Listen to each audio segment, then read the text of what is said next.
Berhasil selamat ketika nyawa sudah di ujung tanduk. Pengalaman satu ini tidak akan pernah dilupakan oleh Andar dan tim pendakiannya kala itu. Sepersekian menit saya ngomong, tiba-tiba bang, tangan Andar tuh gini bang, bergetar bang. Jadi yang tadinya dia lemas-lemasnya, kayak orang meninggal, tiba-tiba bergetar bang.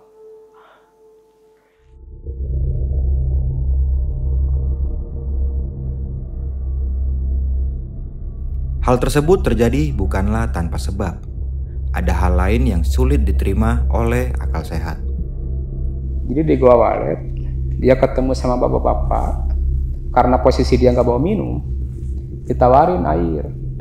Sama si bapak tadi, ditawarin air, sebotol Pocari Sweat lah, disuruh minum.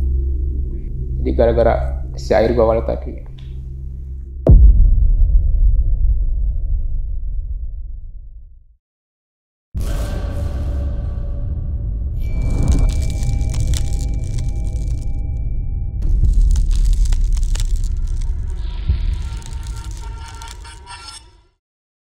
Assalamualaikum warahmatullahi wabarakatuh. Balik lagi nih di besok pagi. Kali ini bareng gue Bang Mange, pria gemoy tanpa bahan pengawet. Nah guys, sekarang kita masih ada di kota Bandung nih. Dan di malam ini spesial banget nih, gue ada persembahkan buat teman-teman semua. Salah satu narasumber yang memiliki kejadian di luar nalar nih, ketika melakukan pendakiannya ke salah satu gunung yang berada di Jawa Barat, yaitu Gunung Cermai. Untuk lebih jelasnya, langsung aja nih gue sapa narasumbernya pada malam kali ini. Oke, selamat malam Kang Amai. Malam bang. Apa kabar nih Kang Amai? Alhamdulillah. Sehat ya Kang ya. Baru juga di minggu-minggu kemarin kita DM-an ya. Akhirnya ketemu juga nih. Karena ini menarik banget Kang nih. Di tahun 2021 ini ada insiden yang gak mengenakin nih dari tim pendakiannya Kang ya. Ini bisa kita katakan antara hidup dan mati Kang di Betul, Gunung bang. Cermai. Jadi pendakiannya tuh di Gunung Cermai bang. Iya. Gunung Cermai via Apui. Ada salah satu teman saya yang kebetulan beliau juga porter bang. Untuk lebih jelasnya kita tahan dulu aja Kang ya ceritanya. Nah sebelum kita masuk ke ceritanya nih, bagi teman-teman semua yang belum subscribe silahkan subscribe terlebih dahulu. Like, comment, and share. Jangan lupa nyalakan loncengnya agar teman-teman semua nggak ketinggalan video terbaru dari besok pagi. Dan bagi teman-teman semua yang mempunyai kisah horor pendakian dan pengen berbagi pengalaman kalian di sini, kalian bisa langsung aja dikunjungi di link yang ada di bawah sini. Dan jangan lupa nih dengerin kita di Spotify dengan keyword besok pagi podcast pendakian horor. Mau nggak mau, suka nggak suka, bahwa hal gaib itu ada di sekitar kita. Tanpa berlama-lama lagi, langsung aja kita masuk ke ceritanya.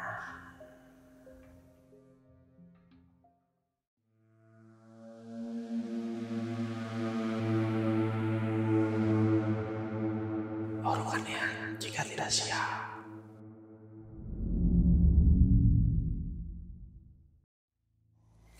Jadi awalnya saya kan dulu punya komunitas bang. Punya komunitas namanya KPA Tebas Indonesia. Jadi Tebas itu singkatan dari tebar silaturahmi. Nah saya pegang komunitas Tebas. Terus satu waktu adain trip ke Cermai via Apui, Ya. Majalengka. Pesertanya tuh kurang lebih 19 orang, satu mobil Elflongset. Ada beberapa anggota komunitas sama dari luar juga. Yang dari Bekasi, dari Sukabumi, Jakarta. Nah, tanggal 23 kita mulai kumpul tuh malam-malam kan di salah satu kafe di wilayah Kopo. Emang kebetulan si kafe tersebut sponsor kita. Oh, oke. Jadi kita malam pada ngumpul, hari Jumat kita berangkat menuju base camp Apui, ke Majalengka. Ya.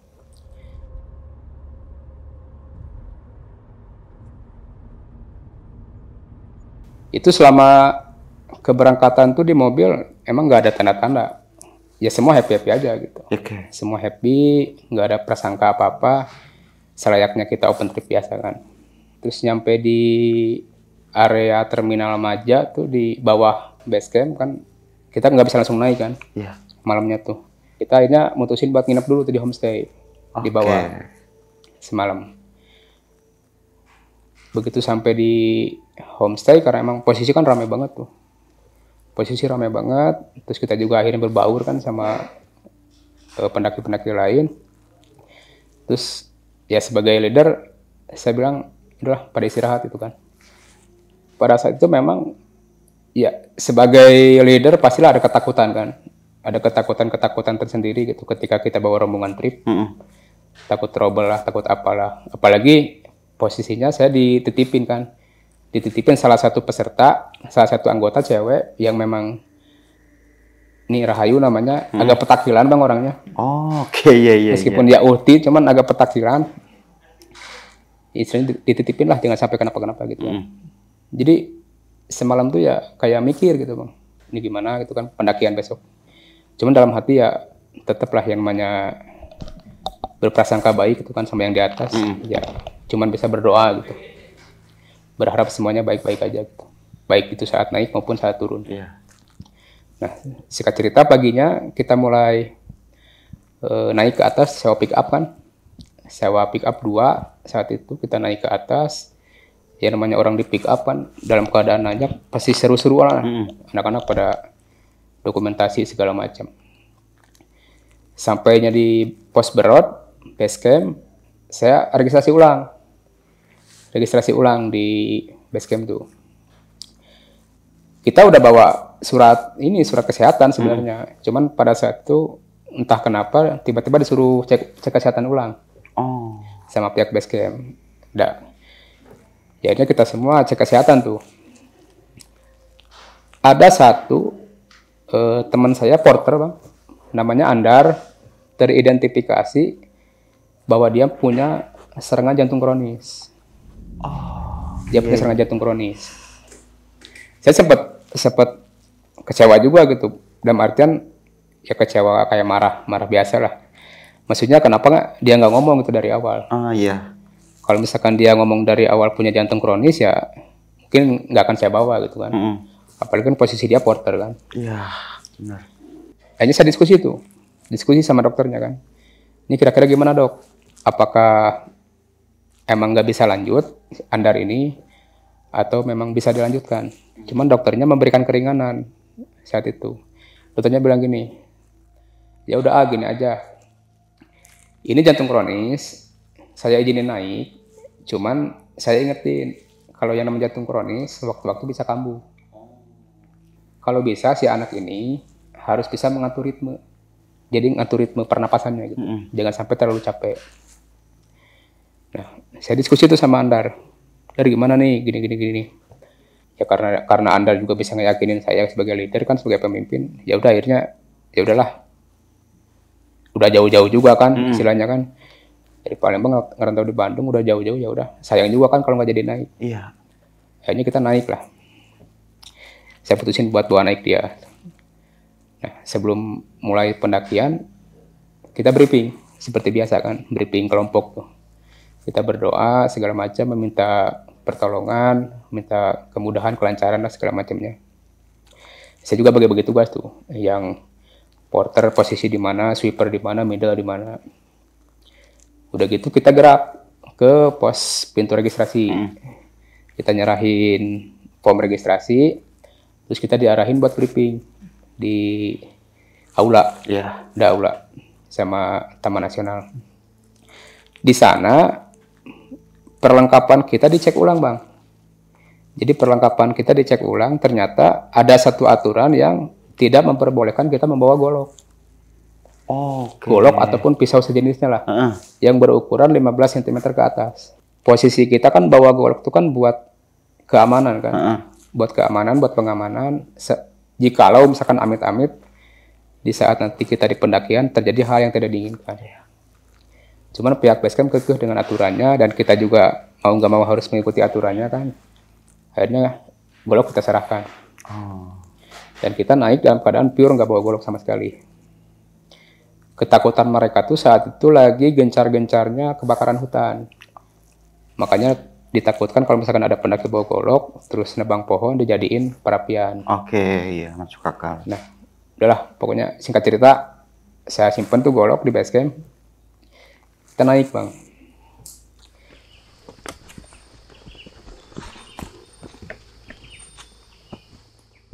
Kita mulai naik tuh kurang lebih jam setengah 9 pagi dari pos Berot. Naik sampai pos 1 kita masih happy-happy, masih jalan beriringan, selayaknya open trip kan, 19 orang. Saya posisi masih di tengah. Kita naik kurang lebih 1 jam sampai di pos Arban.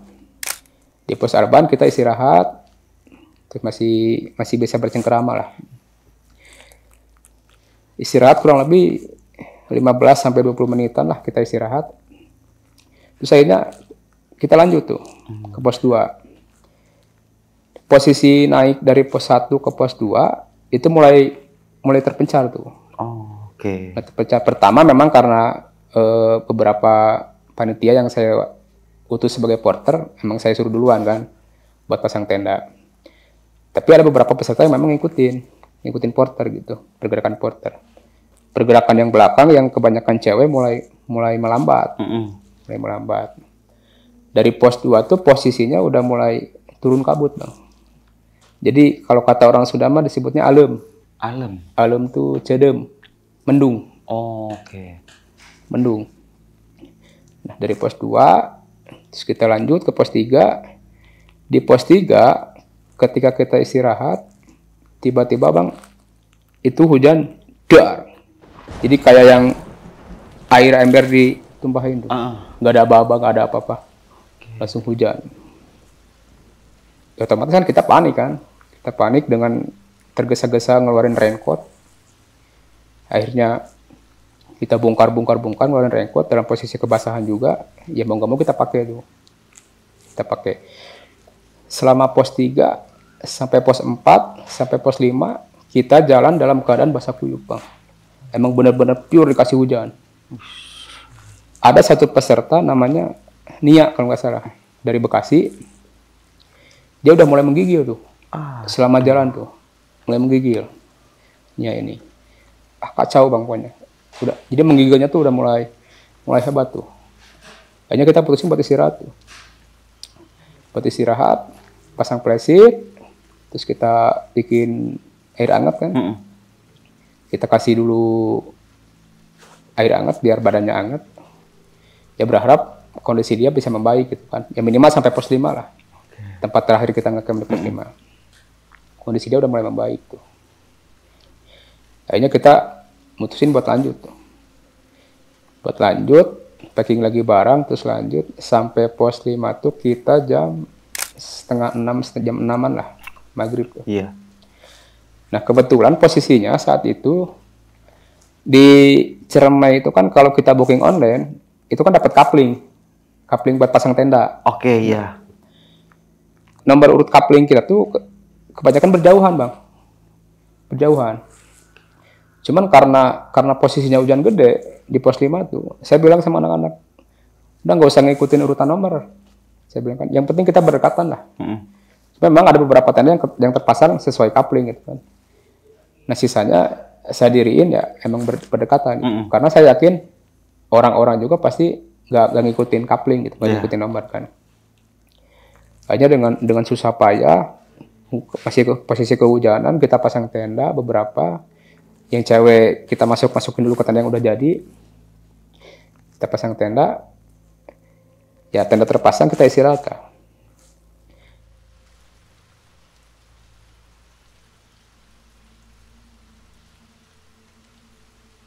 Saat itu jam 7, Bang. Masih dalam posisi basah. Sepatu basah, kaos kaki basah, baju basah semua. Mungkin karena capek ya. Karena capek. Saya tiba-tiba masuk tuh. Masuk ke tenda. Ketiduran. Saya ketiduran, Bang. Nggak tahu tuh aktivitas anak-anak di luar gimana. Cuman posisi lagi enak-enak tidur. Sekitar jam 10 malaman. Tiba-tiba dia tuh. Dia ngebangunin saya. Bang. Masih belum bangun tuh. Dia terus nepuk-nepuk. Bang. Saya bangun, kenapa, Ri? Nia. Betul saya bangun. Masuk ke tenda Nia. Udah putih, Bang. Dia kena gejala hipo. Putih, Bang. Bibirnya udah pias lah, kata orang Sunda bilangnya pias. Dia udah menggigil. Akhirnya saya bilang, bikin air kan. Anak-anak bikin air, saya minta tolong sama Rahayu kan, karena bajunya yang dia ganti itu masih sedikit basah. Saya bilang sama Rahayu, buka lagi, ganti lagi yang kering. Terus di tenda tuh dia ganti baju kering, celana kering, segalanya kering. Air jadi, kita treatment. Pertolongan pertama, masukin SB, terus pakai termal, si air yang botol panas tuh, saya masukin dulu ke ketiak dia kan, ketiak, berharap biar suhu tubuhnya naik. Gitu. Itu hiponya dia bisa dibilang masih standar, masih pertengahan lah, masih gejala ya. Pokoknya ketika kita treatment, ya alhamdulillahnya dia bisa membaik gitu. Cuman yang bikin saya jengkel tuh gini bang, ketika saya ketiduran, mereka tuh udah makan. Mereka udah makan enak lah. Iya. Makan sosis, makan bakso. Makanya saya bilang, saya nanya kan, udah makan belum? Udah bang dari tadi. Sama apa? Sama sosis, bakso segala macam. Saya nyeletuk tuh. Lu giliran makan lu, sendiri-sendiri kan. Giliran ada orang susah, bangunin. Asalnya kan. Iya. Kampret juga tuh anak-anak. Yang lebih ngeselinnya lagi, ketika Nia ini udah sembuh lah ya. Saya bilang udah sembuh, udah enakan. Saya mau balik ke tenda. Gak boleh bang. Udah bang, gak boleh balik ke tenda. Tidur sini aja katanya. Sedangkan di tenda tuh posisinya mereka berempat. Nia, Rahayu, Dewi sama Anita berempat tuh. Perempuan semua Kang. Berempat di satu tenda. Saya nggak boleh pindah. Saya disuruh tidur di sana bang. Posisinya gimana bang? Berempat tuh kan, saya di lawang, di pintu tenda. Jadi saya di pintu tenda, mereka tidur berempat, kaki mereka bang ada yang ke kaki, ke badan, bahkan ke muka. Kampret kan? Iya. Itu udah istilahnya, udah bau kaki, bau apa kan? Parah kan? Ya akhirnya mau nggak mau kan saya tidur di sana, tidur di tenda berlima tuh sama mereka. Nah, kita tidurlah singkat cerita. Paginya, saya bilang sama anak-anak, ketika kita bangun, kalau mau samit, jangan lupa sarapan. Apapun itu, yang penting badan terisi. Mau roti, mau apa. Sarapan. Cuman berdua yang dengerin omongan saya. Nadia sama Caca tuh. Mereka berdua sarapan sama saya bertiga kan. Bikin sarapan. Sedangkan yang lain, sisanya malah ngacir tuh. Ngacir ke puncak. Ya mau nggak mau kan saya nyusul kan. Nyusul tuh bertiga, jalan jam 5 pagi itu dengan posisi kabut, masih gelap, pakai senter. Sesudah belokan ke Gua Walet, saya ketemu satu pendaki dari Pemalang. Dia cewek bang, dia kerasukan bang. Kenapa saya yakin dia kerasukan? Karena omongan dia tuh udah beda gitu. Jadi dari bahasa dia, dari cara intonasi dia kayak orang Sunda zaman baheula gitu, zaman dulu lah ngomongnya. Dia kerasukan tuh. Itu udah dipegangin tuh sama pendaki lain. Saya juga datang bantuin, cuman karena istilahnya nggak bisa doa segala macam. Ada satu pendaki dari Mojokerto, cowok, dia datang, dia bantuin tuh. Dia doa. Akhirnya setelah setengah jam dia sembuh bang. Dia sembuh alhamdulillah. Terus kita treatment sembuh, kita kasih air segala macam biar kesadarannya pulih kan. Akhirnya kita tinggalin. Terus di belakang Andar yang porter tadi, dia melipir ke Gua Walet. Saya kan bawa HT kan, monitorin, dan jangan lama-lama di Gua Walet. Takutnya kenapa. Ya biar cepat-cepat sampai puncak lah istilahnya. Karena kan kita juga punya tuntutan dari sponsor kan, harus foto-foto segala macam. Akhirnya kita lanjutlah ke puncak. Sesampainya di puncak tuh anak-anak udah pada enjoy itu, udah pada foto-foto segala macam. Saya juga kan foto-foto, video segala macam. Nah ketika di puncak, saya tuh sempat cekcok sama Andar bang, karena posisinya tuh ada satu apa ya, bukan perintah ya, jadi kayak lebih ke saya ngomong apa tapi lebih Andar agak lama gitu responnya. Sedangkan posisi dia kan panitia kan. Saya cekcok, saya sempat juga kepancing emosi itu buat marahin dia. Mungkin dia kayak yang pundung, marah lah. Iya. Jadi pundung, bendu kalau kata orang Sunda tuh bilangnya. Saya bilang, udah Dandar, turun duluan aja katanya. Turun duluan, ikutin yang lain. Dia nggak mau tuh. Nggak mau, saya mau di belakang. Udah turun duluan. Karena saya bentak tuh dia. Saya bentak. Emang kesalahan saya juga ya, saya ngebentak. Saya ngebentak. Akhirnya dia turun tuh sendirian. Dia turun sendirian, saya lanjutin foto sponsor. Beres foto sponsor, saya turun. Jaraknya tuh saya sama Andar tuh kurang lebih 40 menitan lah, 45 menitan lah. Saya turun. Di simpang Apoy Palutungan, Bang. Saya turun. Saya dimonitor sama Purwa. Bang, Andar, Bang. Bang, Andar, Bang. Saya posisi di atas nih. Mereka udah di bawah. Kenapa, Pur? Turun, Bang, turun, katanya. Kenapa? Katanya kan. Turun, kata dia. Panik dong. Ini kenapa nih Andar nih? Sedangkan posisi saya kan masih ngaping Nadia sama Caca tuh berdua. Saya bilang, Pur, kasihin ke Dria hatinya. Karena Dria tuh istilahnya tangan kanan saya lah. Dria juga dengan panik, Bang, turun Bang, Andar, Bang, Andar. Makin panik tuh saya. Akhirnya saya bilang, Dri, naik satu orang. Maksud saya naik satu orang tuh buat ngaping Nadia sama Caca. Biar lebih aman gitu. Naik satu orang. Siap Bang, ada yang naik satu orang. Saya masih jalan barengan tuh sama Nadia sama Caca. Jalan barengan, karena lama kan. Si Caca ini emang posisinya masih pertama kali tuh. Naik Gunung 3000. Saya jalan. Terus tiba-tiba datang Purwa. Nyemperin. Bang, buruan Bang, Andar Bang. Andar kenapa? Andar Bang, diam dulu. Saya kan. Tenang, jelasin dulu. Saya bilang kan. Andar Bang, katanya, muntah darah.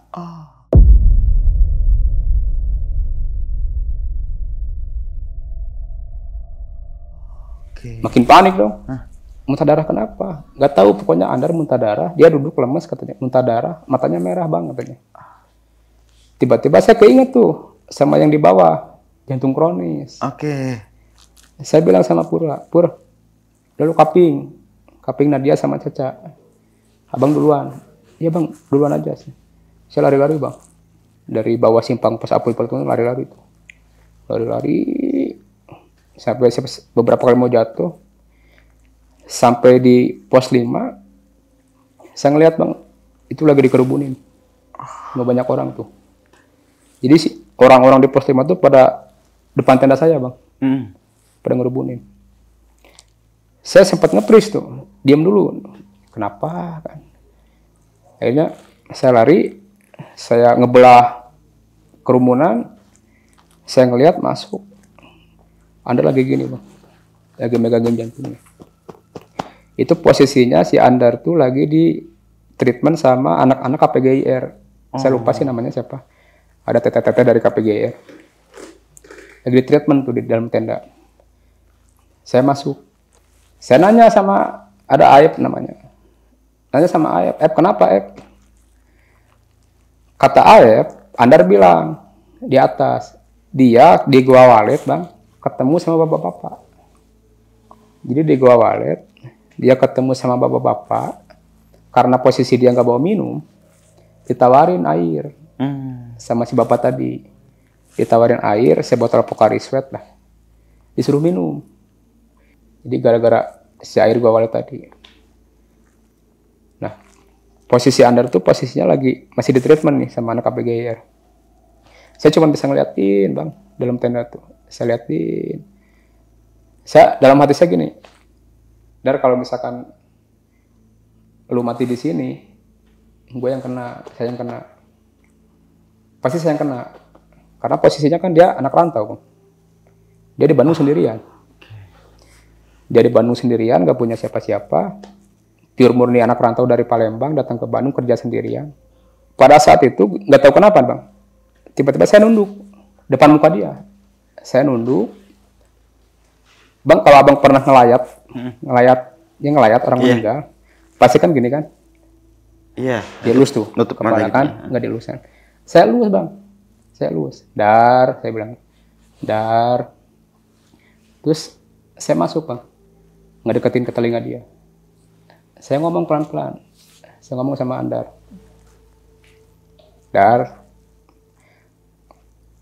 kalau kamu masih sayang sama abang, masih nganggap abang sebagai kakak, jangan mati di sini.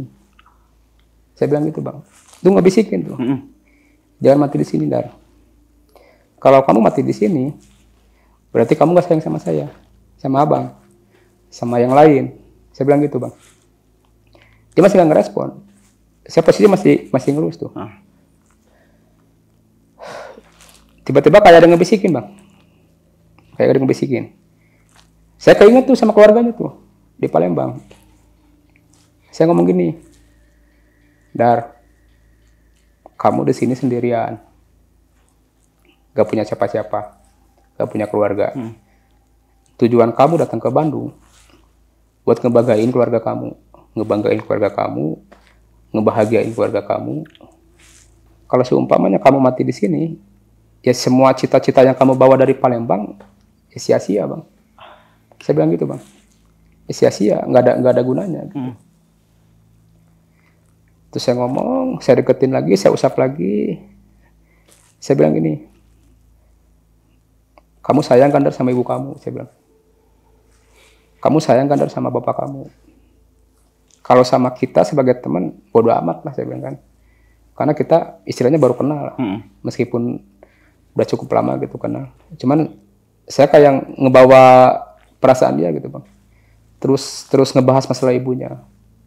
Bahwa dia datang ke Bandung buat ngebagiin ibunya, bapaknya gitu.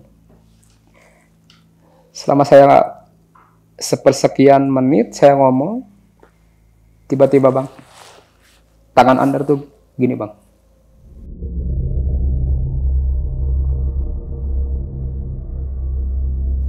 Bergetar bang.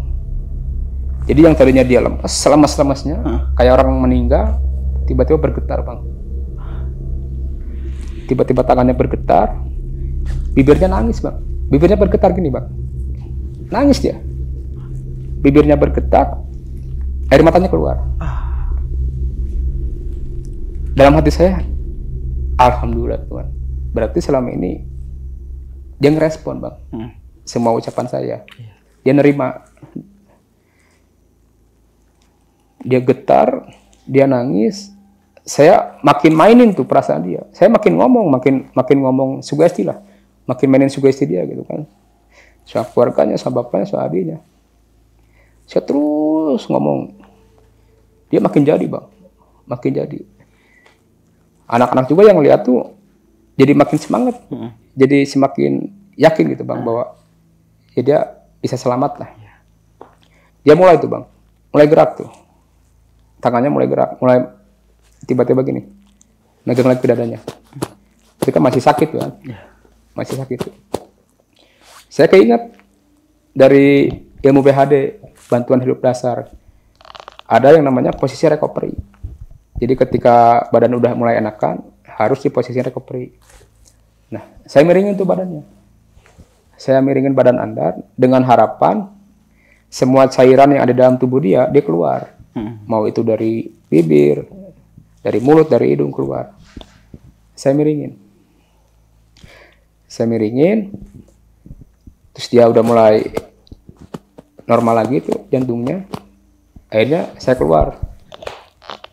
Diskusi lah sama ranger. Ini tindakan apa nih yang mau kita pakai nih? Buat ngeevokasi Anda dari atas ke bawah. Saya bilang, punten teh. Ini kan teman saya lah. Posisinya lagi gini, lagi kritis kan. Harus dibawa secepatnya turun. Sedangkan kita harus bikin tandu, tapi di sini sama sekali nggak ada yang bawa golok. Karena aturan tadi. Iya. Saya debat tuh sama ranger. Kita nggak ada yang bawa golok. Ya akhirnya saya minta tolong sama ranger. Mau nggak mau, wayahna. Akang-akang ranger yang bantuin saya buat nyari kayu. buat bikin tandu. Iya. Jadinya dengan kebesaran hati mereka juga, kebaikan mereka juga, mereka mau tuh gerak nyari kayu. Meskipun emang agak lama bang nyarinya karena emang kan ditendang-tendang tuh kayu. Iya. Posisi lagi panik. Si Rahayu ini bikin saya kesel. Jadi ketika saya lagi packing, karena emang saya pakai matras dia kan, buat nyimpen barang-barang sebelum packing. Dia dengan cerewetnya terus bilang matras gitu kan. Naik darah bang saya bang. Iya. Saya marahin tuh Rahayu. Gelap tuh, sabar. Akhirnya saya keluar emosi, saya ngebentak, dia nangis bang. Nangis, udah mah posisi andar kritis kan, harus ditolong. Terus dia nangis. Akhirnya kan jadi ada dua sisi lah kasarnya. Itu mental kita tuh emang benar-benar diuji bang saat itu bang. Soalnya ada dia yang masuk. Dia masuk buat nenangin Rahayu.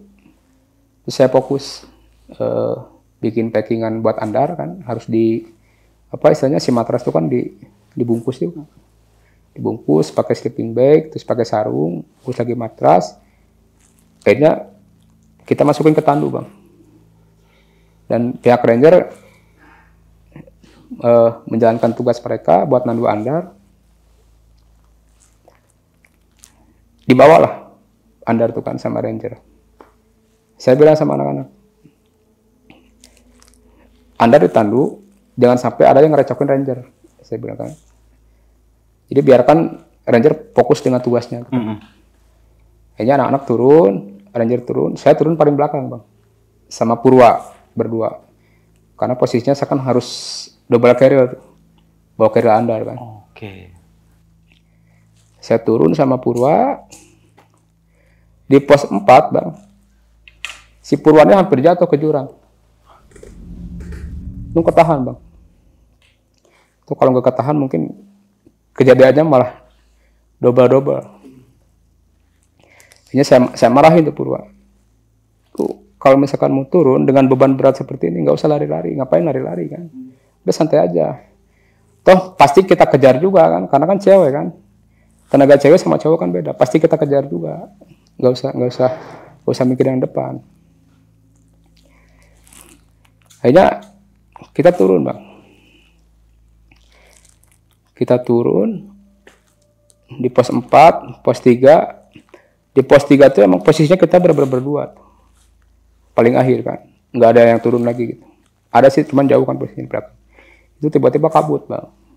Kabut tebal. Ini kita dengan istilahnya dengan kecemasan kita kan sama kondisi andar di bawah.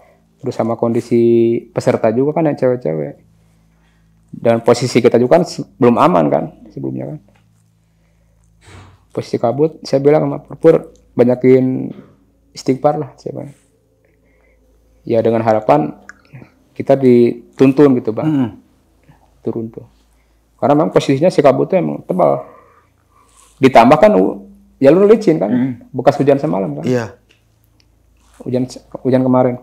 Jalur licin. Ini kita turun dengan susah payah, beban berat, akhirnya ganti-gantian kan double carrier. Di pos 2 bang, saya masih ingat di pos 2 itu kita kayak yang ngedengar suara geraman bang.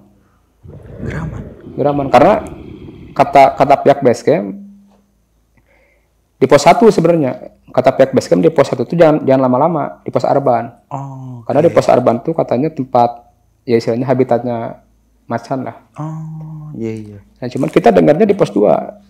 Pos 2 arah pos 1 suara gerama itu. Kita makin panik, Bang. Kayaknya tracking pole kita giniin posisinya. Dengan harapan misalkan kalau ada yang nerekam dari belakang kan bisa nancap tracking pole dulu kan. Meskipun itu nggak akan guna lah kasarnya. Yang penting mencoba dulu ya. Kayaknya kita turun dengan semakin menambah ketakutan kita, terus posisinya juga udah mau gelap kan, mau maghrib, saripna. Kita turun. Nyampe lah di pos 1, Bang. Di pos 1 semua anak pada ngumpul, pada nungguin kita. Ini kita istirahat, terus kita ngobrol-ngobrol, ngopi-ngopi sebentar. Ini Rahayu, kayaknya ngobrol tuh sama dia berdua. Nah, tiba-tiba saya kepikiran Andar, Bang.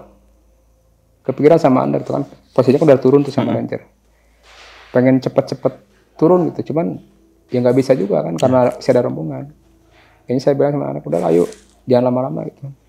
Biar kita tahu posisi Andar.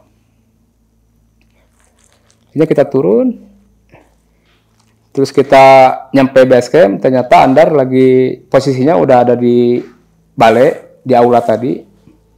Di aula, masih lemas Bang posisinya. Masih kebungkus, istilahnya masih pakai sarung, masih tiduran lah, masih lemas. Karena yang saya dengar dari pihak base camp, mau dibawa ke puskesmas dia nggak mau Bang. Jadi dia nggak mau. Ke rumah sakit dia nggak mau, ke puskesmas nggak mau. Akhirnya dia tiduran, istirahat dengan harapan jantungnya kembali normal gitu kan. Nah, begitu saya nunggu, beres-beres segala macam makan, saya nunggu, terus dia mulai sadar. Saya nanya tuh sama dia kan, ngomong sama Andar, Dar, kamu tuh kenapa? Saya bilang kan, lu kenapa? Dia cerita tuh Bang. Jadi di Gua Walet tuh, di Gua Walet, dia kayak yang dipanggil Bang. Dipanggil sama bapak yang tadi. Oh, iya. Dia dipanggil, akhirnya karena ada panggilan itu dia nyamperin. Itu posisinya pure murni berdua, nggak ada siapa-siapa lagi di Gua Walet. Dia nyamperin, ditawarin minum tadi. Kamu haus nggak katanya? Ya orang lagi naik ke bawah air kan, pasti haus kan. Kalau kamu haus nih minum aja, biar dahagamu istilahnya biar kamu nggak haus lagi gitu. Cuman si Andar itu nyadar Bang, ini air kotor, air keruh, dia sadar. Cuman karena memang mungkin dia haus, dia minum Bang. Nah, dia minum. Setelah beberapa menit dia minum, dia udah mulai ngerasa tuh. Udah kerasa jantungnya tuh. Udah lebih cepat lah. Cuman dia mikirnya gini, kata dia. Dia mau turun lagi sendirian. Terus istilahnya kalau dia nggak sampai puncak Sayang juga kan, udah jauh-jauh ke sini. Kayaknya dia maksain. Dia maksain sampai puncak, ketemu sama Aep. Ngobrol sama Aep. Nah di puncak, dia tuh kayak yang ini Bang. Kayak ada merhatiin gitu. Kata dia kayak merhatiin. Makanya moodnya dia tuh naik turun. Makanya kenapa begitu saya bentak dia marah, ya karena lagi naik turun tadi Bang. Moodnya naik turun.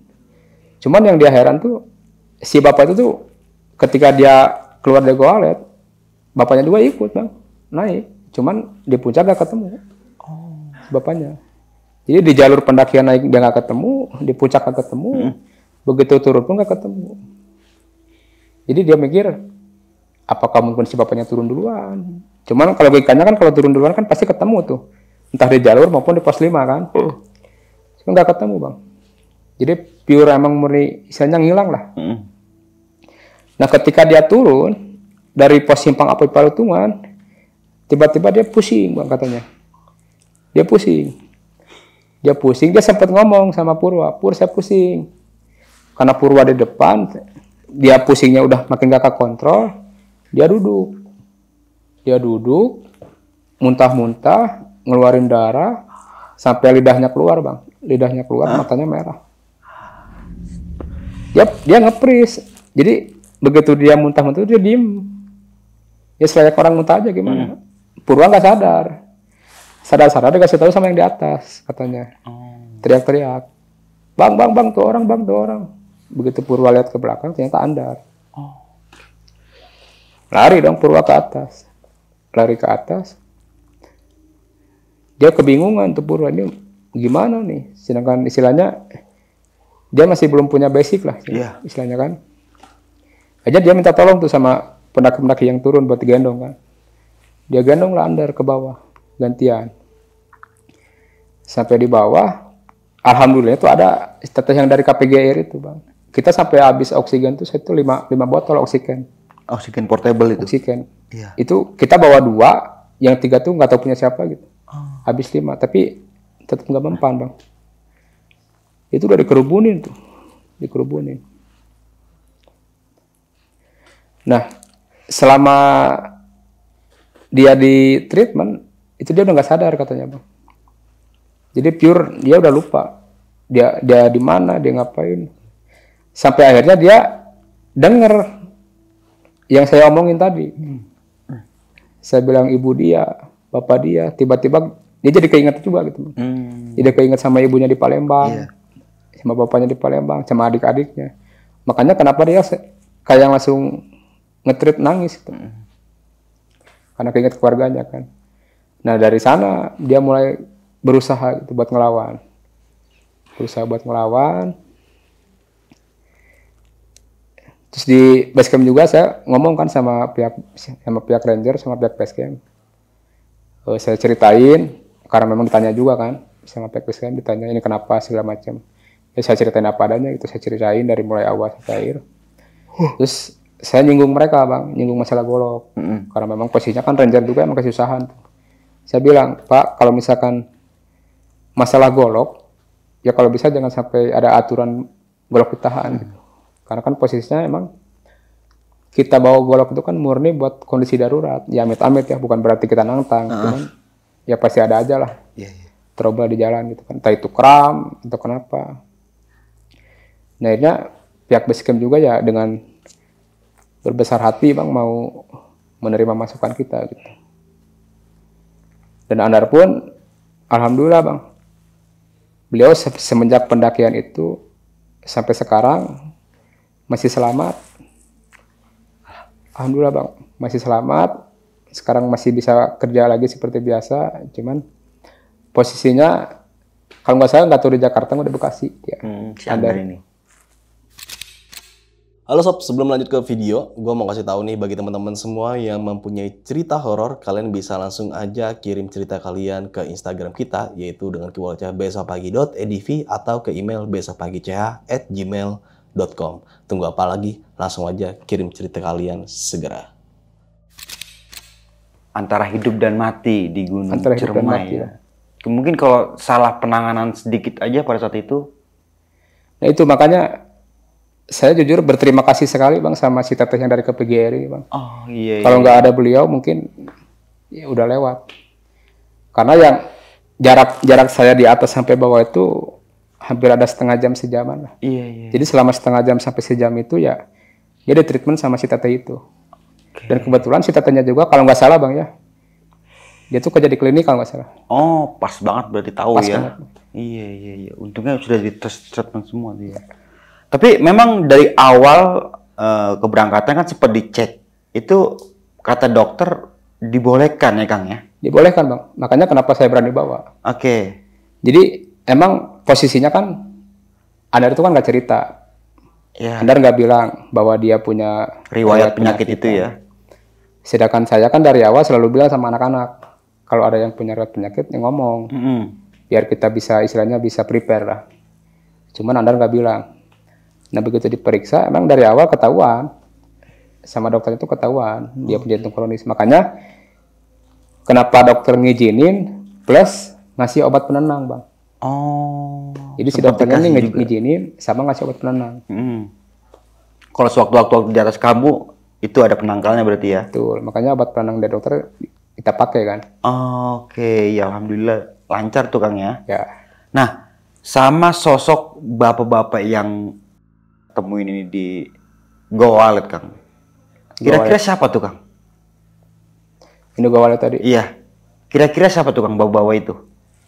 Kalau penuturan Anda tuh ya selayaknya bapak-bapak biasa bang. Tapi pakai pendaki gitu, nggak cerita jelas seperti itu. Gimana ya? Jadi disebut pendaki yang memang bukan pendaki. Oh. Dari salahnya ya. Disebut warga lokal juga bukan warga lokal. Ya kayak kita ketemu kayak orang biasa gitu di rumah gitu, bapak-bapak biasa. Makanya ketika dia istilahnya ngasih minum, ya dia terima gitu. Ya karena keadaan Amber juga lagi Karena sedang emang real ada. haus ya. Aduh. Nah setelah kejadian itu Kang, si Andar ini sempat menginap dulu nggak di base camp atau mungkin langsung pulang? Malam itu bang, kita langsung pulang. Tapi Andar sudah sehat. Andarnya alhamdulillah begitu beberapa jam kan, kita nungguin posisi Andar, terus dia udah mulai sadar, udah mulai bisa interaksi lagi. Ya bisa dibilang meskipun badannya masih lemas. Cuman karena memang besok paginya kebanyakan peserta harus kerja kan. Oh iya benar. Jadi kita pulang, Bang. Oke, dan nggak sempat dirawat berarti ya? Karena Andar sendiri tidak mau dibawa ke puskesmas. Emang nggak mau dia. Ke dokter juga tidak mau. Nggak. Dengan alasan apa, Kang? Tahu nggak alasan apa dia nggak mau dibawa ke dokter itu? Tidak mau merepotkan, Bang. Nggak mau merepotin. Tapi justru biasanya hal seperti itu yang malah makin merepotkan. Merepotkan ya. Aduh, Andar. Tapi sekarang Andar kira-kira keberadaannya di mana, Kang? Ya. Masih sering kontak-kontakan nggak sama dia itu? Dia tuh kerja di percetakan kan di daerah Bandung. Oke. Cuman terakhir saya dengar tuh sekarang kalau nggak di Bekasi, Jakarta, Kang. Oh. Masih punya kontak ya, Kang Andar ini? Ada Instagramnya. Ada Instagramnya ya. Nanti kita coba ya kali Andar mau sharing juga ya. Dengar cerita versi dia. Iya benar, karena kan lokasi juga di Jakarta ya. Boleh. Nah, kira-kira nih Kang, misalkan ada nih teman-teman yang nonton video pada malam kali ini dan pengen ngikut ke Kang Amai nih untuk mendaki bareng Kang Amai, itu gimana caranya, Kang? Saya ada Instagram, Bang. Instagram pribadi Amai Manusia @amaimanusia. Iya. Sama Instagram tim Pandeka Adventure. Pandeka Adventure. Tapi masih sering ngadain open trip, Kang, dia? Sebetulnya gini, kita nggak fokus ke open trip. Oke. Tapi kita lebih ke, kalau saya pribadi ada private trip. Jadi bawa tamu, entah itu dari Bandung, dari mana. Kalau untuk Pandeka ini, kebanyakannya kita long trip, Bang. Long trip? Long trip, biar beda dari yang lain. Long trip itu apa nih, Kang, kalau boleh tahu? Jadi long trip itu, satu kali jalan kita bisa kejar 9 puncak, 10 puncak, bahkan 14 puncak. Serius, Kang? Serius, Kang. Itu masih di wilayah Bandung Raya ya? Oke, untuk wilayah Bandung berarti pegunungannya ya. Karena kan di Bandung ini, kalau nggak salah saya baca di artikel hampir 700 gunung, Kang. Itu memang benar, Kang? Benar. Terima kasih ya sekali lagi nih. Siap, udah Bang. datang dan mau berbagi ini edukasi yang sangat berharga, Kang ya. Karena zaman sekarang ini kan lagi sedang marak-maraknya sama pendaki TikTok, Kang. Nah, menurut Kang Amai, pendaki TikTok tuh kayak gimana nih, Kang? Dari segi persiapannya mungkin, Kang, yang harus dipersiapkan gitu. Karena kan sekarang kan banyak berita pendaki TikTok tuh yang selalu melanggar sama aturan dari jamnya, sama juga jarang membawa perlengkapan yang safety gitu, Kang. Itu gimana menurut Kang tuh? Gini, Bang, pendaki TikTok tuh sebenarnya sekarang emang lagi tren ya. Iya. Khususnya di kalangan pendaki Bandung. Cuman kadang kan gini, setiap orang kan ada yang punya waktu, Iya. ada yang punya keterbatasan waktu. Nah, biasanya orang-orang yang melakukan pendakian TikTok ini, mereka yang memang posisinya punya kerjaan.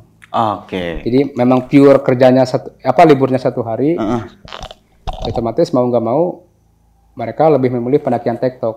Oke. Ditambah dengan kondisi pegunungan Bandung yang memang enak buat di TikTok gitu, Bang. Iya, kalau untuk pegunungan di Bandung oke lah, worth it, Kang ya. Nah, ini kan yang salahnya ini gunung di atas 3000 itu dijadiin TikTok, itu gimana tuh, Kang, menurut Kang? Kalau menurut saya pribadi tergantung dari pribadi masing-masing ya, Bang. Iya, itu. Selama dia istilahnya masih mengikuti SOP pendakian yang benar, dengan manajemen peralatan, manajemen perbekalan yang memadai gitu kan. Mau gunung apapun, kalau misalkan dia yakin dengan kemampuan dia yakin bisa, ya nggak masalah. Cuman yang jadi masalah tuh ketika dia tidak punya ilmunya, dia tidak punya perbekalannya, tidak bawa perbekalannya, tidak punya peralatannya, dengan iming-iming modal tren TikTok, dia TikTok, istilahnya yang ngikutin tren lah, yaitu nyari mati, Bang. Ya. Nyari mati. Berarti semua ini didasari sama dengan ilmu, Kang ya. Yang penting minimal banget tahu basicnya, Kang ya. Ya. Oke, nah benar tuh, jangan cuma ikut-ikutan karena ngeliat di sosmed fotonya di awan bagus-bagus terus ngikut. Oke, ini Bang, ada satu kutipan menarik, Bang. Oke, boleh deh, Kang. Dari Bung Pirsa Besari. Oh, ya. Saya pernah dengar dari Bung Pirsa, kemanapun kita naik gunung ke tempat baru, selama itu gunungnya belum pernah kita datangi, ya otomatis kita bakal jadi pendaki pemula lagi. Oke. Nah, ketika kita udah jadi pendaki pemula, ya mau nggak mau kita harus reservasi kan, nyari tahu jalur, terus medan, perbekalan, peralatan segala macam, biar pendakian kita lebih aman. Oke, benar-benar. Ke tempat baru berarti kita pemula di situ ya. Pemula. Oke, Kang. Sebelum mengakhiri video kali ini, mungkin Kang Amai punya sepatah dua kata nih buat teman-teman semua yang mendengarkan videonya pada malam kali ini, gitu, Kang. Apa tuh, Kang? Kira-kira? Gini Bang, bukan bermaksud menggurui Bang ya. Iya, benar. Kita sama-sama belajar, Kang ya. Oke. Kadang ada satu pertanyaan yang memang harus ditanyakan bagi siapapun yang hendak mendaki gunung, Bang. Jadi dalam artian gini, ketika kita diajak naik gunung, hal pertama yang harus kita tanyakan itu apa gitu, Bang? Sama si orang yang ngajak. Nah, yang harus kita tanyakan sama si orang yang mengajak itu ya, tanyakanlah perihal keamanan dia. Jadi si orang yang ngajak ini sudah aman belum? Aman dari segi peralatannya, perbekalannya, fisiknya, mentalnya. Kalau misalkan dia sudah aman, kita nggak masalah. Karena dia sudah bisa mengamankan diri sendiri.